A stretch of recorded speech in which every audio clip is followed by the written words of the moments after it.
Happy to be back doing comedy. I had quit comedy because I lost my virginity and I realized I don't need this anymore. I don't need this at all, bro. My entire life has changed. I understand R&B songs now. I thought Genuine actually had a pony. That's not what that song about at all, bro. Plot twist, he was riding his meat the whole time. It's a meat anthem, bro. That's very misleading, Genuine. In fact, some people would say it's disingenuine. Okay. We got past it. I hope I don't offend anybody because I cannot fight, okay? I can't fight. I realized I couldn't fight in middle school because the only fight I got into was against the one dude in the school who was fatter than me, as if this town literally wasn't big enough for the both of us. I'm glad it happened before social media was popular because I feel like people would have been posting a video with captions like, when one of y'all got to get off the elevator so stop making that buzzing noise. Me and the dude was arguing back and forth. He said, say one more thing to me and we're going to have to duel, which scared me because that was the first time I heard somebody use the word duel in real life. So I said, hey, what you mean by duel? He said, I told you not to say nothing else. Spins around. Judo chops me in the neck, okay? And I can tell this dude want to fight me for a long time, because right after he hit me, he had a, yeah, who mama got diabetes now? As if he had a script and I forgot my lines. Nobody said nothing about diabetes. I have no issue with diabetes. I want a piece of cake right now, you know? So I punch him, then he punches me. I punch him, then he punches me. I punch him, then he punches me. And this is my first fight, so it took me a while to realize I have to keep waiting on him to hit me back to keep hitting him, you know? I can just keep hitting him. So I hit him 3 times back to back. 1, 2, 3. He stepped back. He like, oh man, you gonna hit me thrice? And starts trying to choke me. He's trying to choke me and I'm trying to choke him, but it's unproductive because both of us fat. So we can't really find each other's necks, you know? We both just got a handful of secondary chins. We doing this weird ballroom dance for like 20 more seconds. Then we both get tired and just stop fighting. That was it. That was the whole fight. Nobody broke it up, no blood. We both just got knocked out by asthma, bro.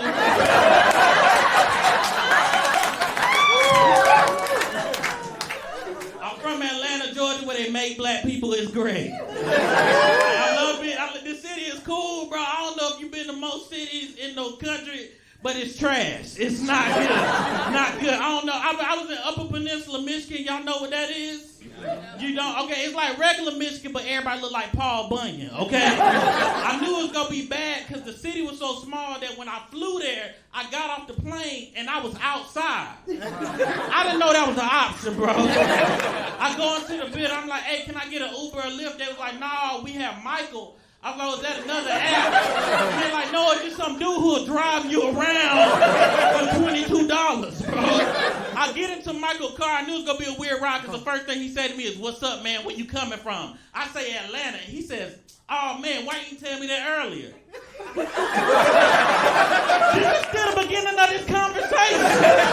There was no point before right now where I could have disclosed that info.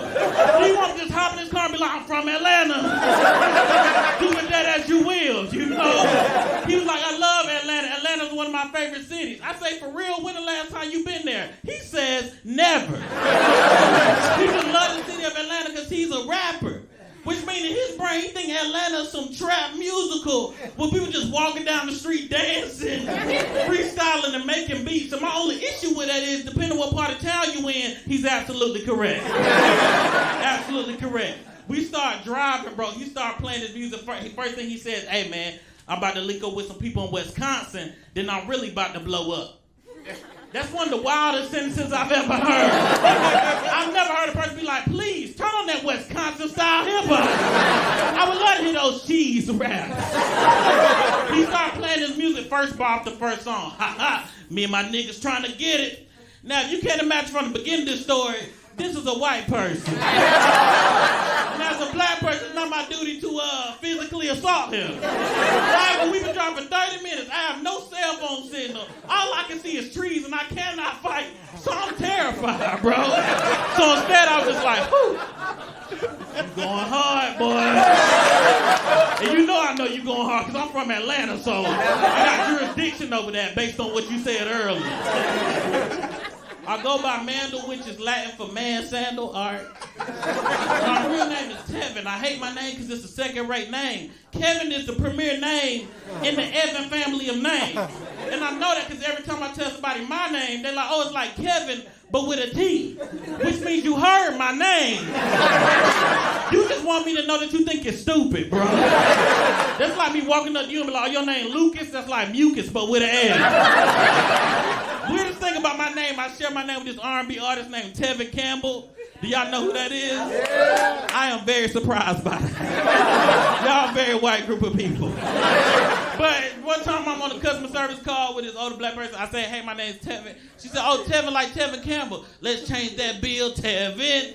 Now, if you don't know, that's a reference to this song that's like, let's talk about sex, baby. Which is way too intensive a song for a customer service call. Second, Tevin Campbell doesn't sing that song. He had the wrong artist. I was like, Tevin Campbell doesn't sing that song. He was like, what? He just hung up the phone, bro. He probably got written up for that. Y'all fun. Now I'm about to do some weird stuff. I've been going to the doctor recently. I don't know if y'all ever went to the doctor as a fat person, but it's a terrible time, bro.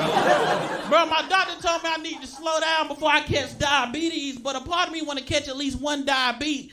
Because if they take my leg, I finally get to live out my dreams as a pirate, you know? But instead of having like a wooden peg leg, I want to get my leg replaced with a Swiffer wet jet.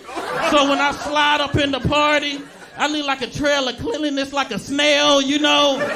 My homeboy like, hey, who just walked into my house? Oh, I knew I smelled pine salt. Come on in. Doctors are strange, bro. I think we give doctors too much credit sometimes, bro. I recently got my man boobs removed. Yes, that's a thing that you can do. I did it because I was losing a bunch of weight, but my man boobs were staying the same size, and then the right pants are kind of curvy, so I was developing the body of an Instagram model, you know? And I went to the doctor, I was like, hey, we got to do something about this because people keep flirting with me at the gym, you know? And so the surgery was cool and everything until I got home. I got in the shower. I started washing my chest. I don't know how else to explain this, but my nipples fell off. Yeah, well, they more slipped off. I had a literal nip slip. They slipped down my body and went into the drain. I go back to the doctor. I say, hey, man, my nipples fell off. And he says, oh, don't worry about it, man. Sometimes that happens. No, it don't. No, it does not. Does he not understand the point of this surgery?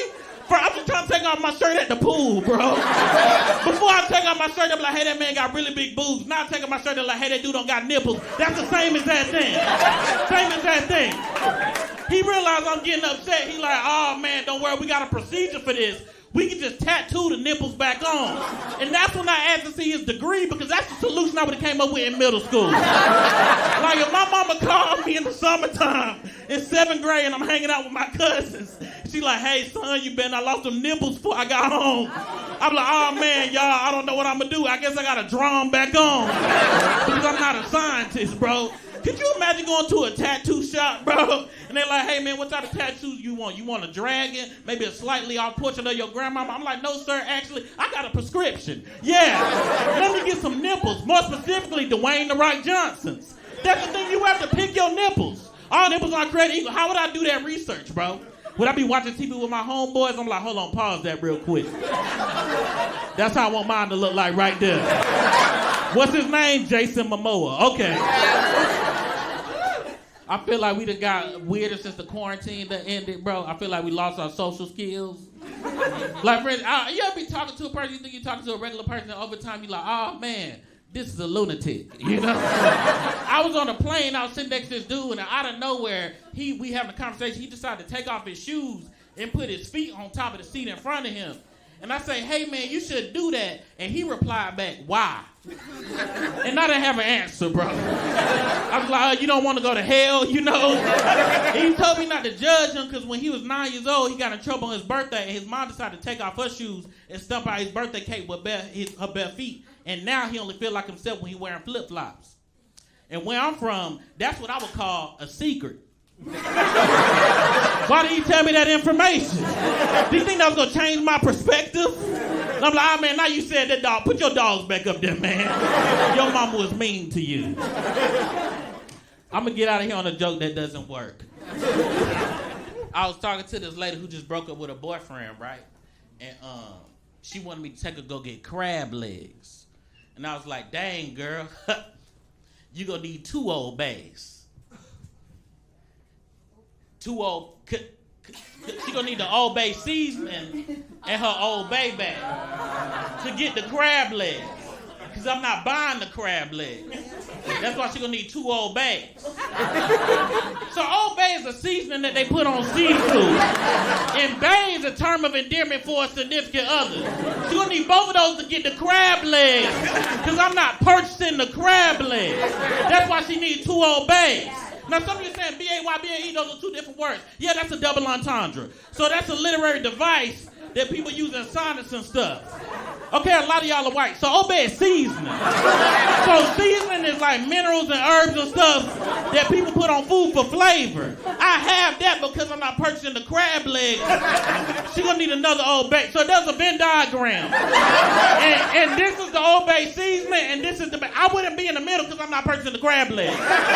So she would need somebody here, which would be her ex-boyfriend based on what I said earlier. How long have y'all been together? 8 years. Have you ever bought a crab legs? Usually white people say no. I had a whole joke prepared. I think you just lying so you can get bullied by me, bro. Huh? No, we haven't bought crab legs. I didn't ask y'all at all. She just volunteered that. All right, I gotta go, man. My uncle just had a divorce, and he was like, he was real sad, and I was like, all right, man, we can do whatever you want to do for your birthday. And I was like, man, we can have a good time, whatever, let's do it. And then he was like, man, I want to get crab legs. And I'm like, you're going to need it. All right.